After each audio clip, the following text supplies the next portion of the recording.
Yo, what's going on, y'all? What's going on? Welcome back to another video. Welcome back to the channel. Again, the likes, subscribes, the views, the whatever. I appreciate it. We're getting to that 1K. Let's eat. So I got another version of 3 round bursts. And typically in 3 round bursts, what I like to do is I'll discuss 3 different sports topics. We'll mix it up and match it up however I want to do it. But I got 3 topics, but they are 3 different topics in general. Um, all 3 are pretty random, but I felt like I want to talk about them. And let's get into the first one. So the first one is the wine. So a lot of y'all know I've been a lot of people that follow the channel, subscribe to the channel. They know that I've been studying, drinking, and traveling the world and doing all this extra stuff with wine for like 13 years, like 12, 13 years. I've been drinking, studying it. Um, Several countries, Europe, South America, been to Chile, Argentina twice, uh, Italy, Germany, all these different nice places. And the wine industry, as of right now, is in the shitter. It's in the tank, y'all. It's in the tank. Um, the alcohol and spirits industry is up. Hard liquor, people buying vodka, um, whiskey, tequila. Tequila is at ridiculous all-time high right now, right? So the wine industry has a lot of traditions, and this is the reason I want to talk about this because I think it aligns with a lot of my generation. Aligns with a lot of America in general, the world in general, actually, because wine is down in the entire world. Wine has a lot of traditions, and those quote unquote traditions, instead of say quote unquote traditions, have kept a lot of people out in general. I think a lot of the sedittiness and snootiness of wine, of some wine people, can intimidate people from trying wine in general. Or there are people who like sweet wine, Moscato, port, etc., Riesling, some Rieslings, etc., and they think that just because they like sweet, that those wines are supposed to be seen as, how do I word it? As just a lower level when it comes to Cabernet, Chardonnay, Sauvignon Blanc, drier style wines, right? It seems like there's a hierarchy when it comes to wine, when it's really not. You drink what you like. It's like anything else. You drink what you like, and what you like is what the fuck you like. People, I've always heard that the best bottle of wine is the wine that you want to drink tonight. And unless you're drinking fucking Mad Dog 2020, I think that's a pretty correct statement. I say Mad Dog 2020, I'm gonna shame you here. I'm gonna shame the Mad Dog, the Wild Irish Rose Juice, because that shit is just like full loco, basically. Nobody should be drinking full locos. But wine has a lot of traditions, from the corkscrews to, when I first started getting into wine, a lot of people had a debate, and so some people still have these debates between corks and screw caps. Well, the corks, if you're drinking out of cork, then it's fancier, then it means much more than drinking out of screw cap. It means nothing. Um, Places like Australia, New Zealand, they don't have access to corks, so they just use screw caps. That's pretty easy. Wines with screw caps is overall cheaper for the winery because corks come from trees. These are extra businesses that you have to get into and deal with when it comes to purchasing. Also, if you're not making a wine that you want to age, for instance, if I buy an Australian Shiraz and has a screw cap, that wine is going to stay the same, right? How wine ages, when the wine has the cork in it, you know how wine goes bad with the cork in it? That's because air seeps into the wine. Air evolves the wine and ultimately kills the wine, right? So if you have let's say a Cabernet, and someone tell you let it open up or get an aerator, that's because air unlocks the tannins. The tannins is that grip you get on the inside of your cheek, and air opens the wine up, and it helps the wine evolve. Of course, like I just said, it ultimately kills it. With a screw cap, The wine stays the same. So for business purposes, if I'm selling you this Pinot Grigio for you to drink tonight, the screw cap is fine. It's very fine. If you're drinking anything to go tonight, the screw cap is fine. If you think you're going to buy a screw cap wine and age it for 5 or 10 years and it's going to get better, then you're wrong. It's going to stay the same and get worse.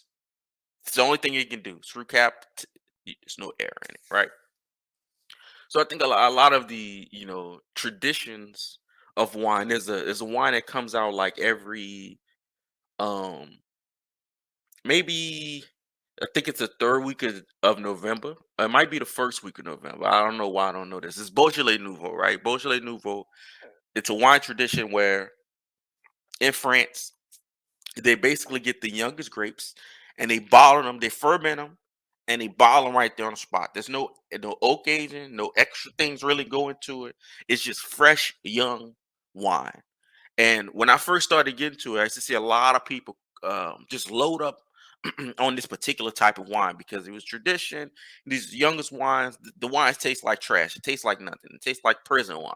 You could make this wine literally at your house. There's no extra. There's nothing extra to it besides it being the youngest, freshest wine, and it having a um it being a kind of a representation of a new young wine season to come or something like that in France. You know what I mean? But these days, no one even cares about that. So a lot of the hardcore traditions of wine and the wine industry is dying. And they have no real way on how to figure it out, them, the wine industry, without it being gimmicky. The gimmicky is your bourbon barrel stuff. The gimmicky is your now the fit vine stuff where people are making low calorie, no sugar wines. Um, they don't know how to reach a young audience. And the only thing that seems to reach a young audience has been the sweet wines because sweet wines are mostly introductory to new drinkers. For instance, if y'all remember, a lot of people drink Moscato. People still drink Moscato. It's not as much as before, but a lot of people drink Moscato. It's because it was sweet. A couple rappers threw it out there. I think Drake made a whatever Moscato song. A couple Moscato things go out, and then it goes out there. And now we have the new phenomenon, which is Taylor Port, which is I made a video before. If you could check my channel, I made a video about Taylor Port, about port in general, how it's made, why it's made, etc. And there's some TikTok video. I've never seen a TikTok video. It's been like 5, 6 months. Never been able to find it, but it got a whole bunch of young people in to buy this cheap wine that's been on the shelf since goddamn Sanford and Son. And it's blowing the industry up, and I not blowing the industry up in a bad way. I mean, blowing the industry up in a way that this is 10 times as worse, and I mean it's worse as far as the demand for it as Moscato was. I've never seen anything like this Taylor Port thing, and again, I explained it in the previous video, but Porter fortified wines, they put a neutral spirit into it. It's usually a very young, very nasty brandy that can probably damn blow up a truck if you pour it a little bit on the hood, and it's about 18 to 20%, and it's the median. To me, it's always been the median in between liquor drinkers and wine drinkers. 18 to 20% sweet wine, so you get the sweet wine feel, and you get 20% of that hit. It's the highest percentage of wine you're gonna find, and I'm pretty sure these people have probably made more in the last 6 months of business than they in the last 4 months of business than they've ever made in any single year in their life. And I say that if I say the last 6 months, they probably never had 2 years combined as big as the last 6 months. And that's all because of some random TikTok marketing. I hope whatever video that was, um, that the company was able to look out for them because this is unlike anything anybody in retail or wholesale has ever seen before, and it's pretty crazy. But I kind of want to discuss wine. I kind of just want to discuss about the traditions of wine. I always try to let people know that wine is like anything else. You know what I mean? You shouldn't be ashamed of what you drink. You should be ashamed of where you start because everybody starts off with sweet wines typically, and then at some point you may get tired of sweet wines. Sometimes you just want, instead of drinking a whole bottle because it's 5% alcohol, most Moscatos are. Sometimes you just want a glass. You just want to get dry and drier. So um, don't be afraid to jump in the wine. I would probably say you should be drinking wine instead of hard liquor because that whiskey got y'all looking crazy at a very young age. Let's move on to the second round. I gave a lot of time to wine. If y'all like me to talk more wine, I could definitely discuss more wine. I've been trying to put together topics and subjects. I don't really know how to piece it together with wine for whatever reason. But this next topic, we'll keep it short and sweet. Um Wrestling, y'all. So again, in previous videos we've discussed my love for wrestling as a kid up until about, I would say, about high school. I was up to about 10th grade. That's when to me it fell off. But I was a gigantic wrestling fan as a kid, growing up from all the way young. I remember 2, 3 years old watching wrestling. I don't remember much else. I remember watching wrestling. I remember going to the St. Bernard Civic Center um in Chalmette, and my uncle taking me to wrestling matches. And the crazy shit we see, I remember seeing a nigga jump off the second floor. This nigga broke his leg in the ring. I never wanted to see that shit again. So we stopped going to them little bitty ass shows. And I remember going to motherfucking some WCW event. And and even maybe like 3 years ago, I went to an NXT event here in Texas. And I thought it was fantastic. I thought it was real fun. Um and at the time of my life, it was actually very good. I've tried to watch wrestling the last 3 weeks, the WWE and AEW, and I watched this not even sparingly.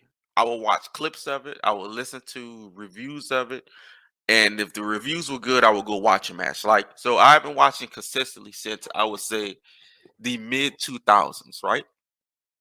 Um, but some of the best matches I've seen were after that. For instance, The Undertaker versus Shawn Michaels, etc. This is a lot. I'm going from wine to wrestling. That's how I go over here. 3 round burst. Um, it sucks, y'all. Wrestling sucks. And I used to like wrestling more than football. Again, football is something I play every single day. We play football literally every single day, rain, sleet, or snow, 7 days a week, Monday through Monday. I play football. Some kind of, not basketball. I hated basketball. We played, if it was nothing else to do, some couple motherfuckers just want to play basketball. We played baseball very little. Probably should be playing baseball more. I used to like baseball. We played with we had a tennis ball though. Niggas is broke. Niggas ain't no real baseball. Tennis ball, you just get some air under that motherfucker though. And we had like a little metal bat. We didn't have a real bat, but we play football every day. And I love football. I could tell you the running backs from 1993. Uh, if I wanted to, I could tell you the quarterbacks. I remember whole rosters. I remember defense. I remember a lot of the stuff about football. Just getting to how much I love football. I love wrestling more than football. Not even close, right? And wrestling was only coming on back then. One time a week. Well, you had your Monday Night Raw, you had your Nitro, but you would get your Saturday shows, Sunday shows. I would even watch those for wrestling. You had ECW. I'll watch ECW. ECW come on like 2 times a week. Um, but I will watch all this stuff. But I've never been kind of the behind the scenes wrestling stuff. Now I'm a little bit, excuse me, I'm a little bit now because just because of the internet.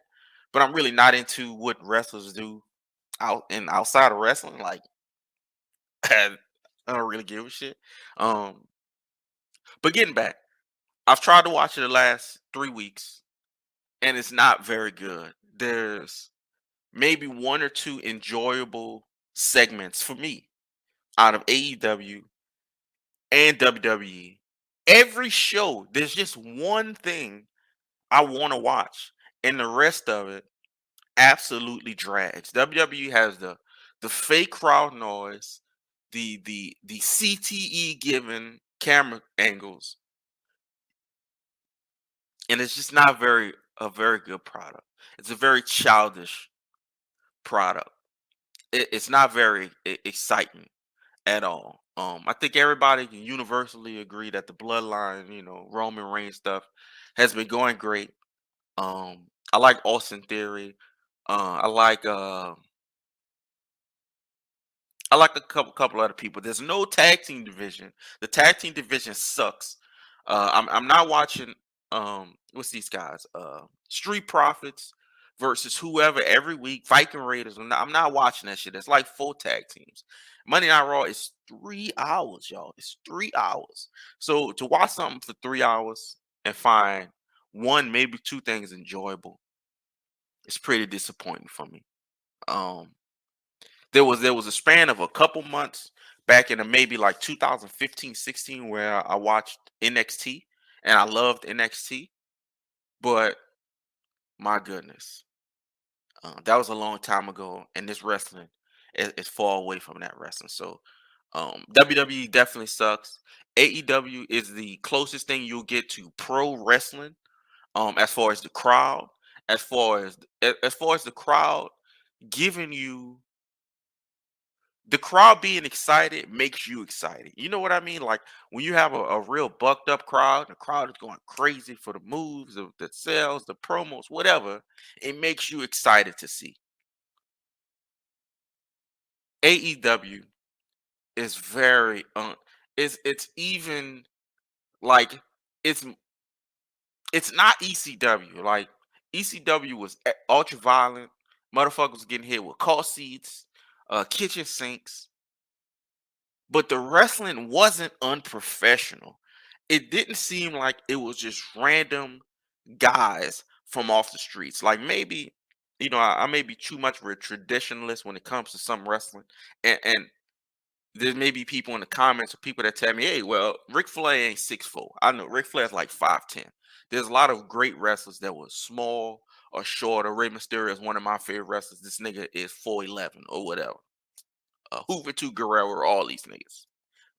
Chris Jericho, he's crazy, but he's an all-time great wrestler. He's not 6 feet. He's like 5'10". Right, guy's been doing it 30 years. Again, he's crazy. He's out of his mind. But I can't look at some dudes that's 5'5", 150 pounds, just kind of doing flips. I think a lot, and this goes for WWE too. But a lot with AEW, I think a lot of the wrestlers, and this is me as just a fan perspective, a lot of wrestlers and a lot of promotions or whoever, they forget that wrestling is psychology. It's like 95% psychology. The storytelling and what you do in the ring, that tells the story. A flips and a dip and a backflip, that don't really give a story on what's going on in each individual match. For instance, when Al Snow would come to the ring, he would have his fucking head in his hand. But when they got in the ring, whatever the personal issue or whatever the issue was against his opponent, the head had really nothing to do with how the wrestling went. Because the wrestling story that was being told was the storyline for what I wanted to see next week, not the fucking head. I think a lot of people, a lot of wrestling people, a lot of fans, they remember the high spots of stuff. They remember, for instance, the TLC matches. I remember them shits. But them shits is 20 years ago. And it's something that should have been kept in that time. And every match can't be that.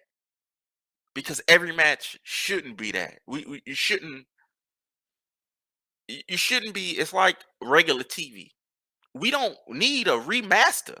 We don't need a redo. Like White Man Can't Jump movie. I don't need to see that shit again. I don't want to see it with fucking Jack Harlow. It's not the same players, it's not the same game. So all these guys these days, they can have a TLC match. They can try to be like Mankind and jump off the cage.